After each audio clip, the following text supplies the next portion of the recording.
Yesterday I applied dual oxide to this car to make it easier to clean and more glossy. The client then sent me this video showing me how she's removed bird poop.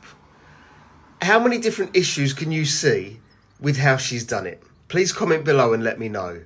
I have to show you this because I think it's brilliant.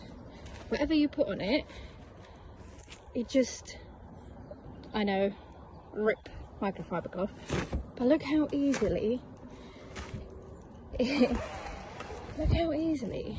goes away. Different from the glass. Oh my god, what the hell happened here? They saw brand spanking new clean car. They were like, brilliant, clean toilet.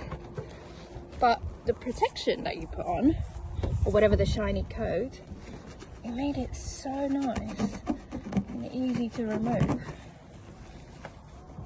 Very impressed. Look at that. Just need to deal with this mess. It's disgusting.